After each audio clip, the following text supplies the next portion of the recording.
Chapter 3. It took me a long time to understand where he came from. The little prince who asked me so many questions never seemed to hear the ones I asked him.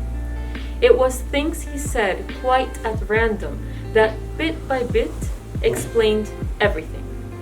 For instance, when he first caught sight of my airplane, I won't draw my airplane. That would be much too complicated for me.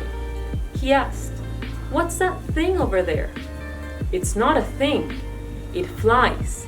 It's an airplane. My airplane." And I was proud to tell him I could fly. Then he exclaimed, "What? You fell out of the sky?" "Yes," I said modestly. "Oh, that's funny." And the little prince broke into a lovely peal of laughter, which annoyed me a great deal. I like my misfortunes to be taken seriously. Then he added, "So you fell out of the sky too. What planet are you from?"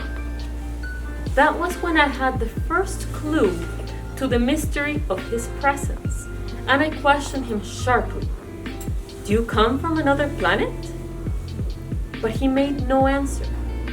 He shook his head a little, still staring at my airplane. "Of course, that couldn't have brought you from very far." And he fell into a reverie that lasted a long while. Then, taking my sheep out of his pocket, he plunged into contemplation of his treasure. You can imagine how intrigued I was by this hint about other planets. I tried to learn more. "Where do you come from, little fellow? Where is this 'where I live' of yours? Where will you be taking my sheep?" After a thoughtful silence, he answered, "The good thing about the crate that you've given me is that he can use it for a house after dark. Of course, and if you're good, I'll give you a rope to tie him to during the day, and a stake to tie him to." The proposition seemed to shock the little prince. Tie him up?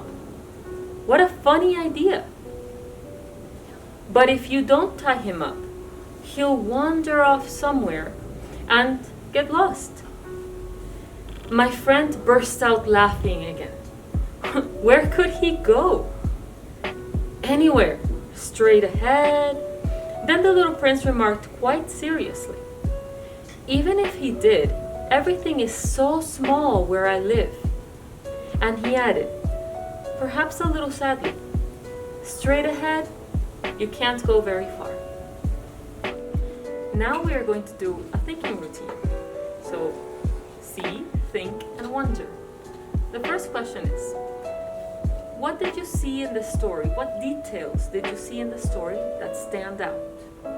The second question is, what do you think about the story? And lastly, what do you wonder about the story?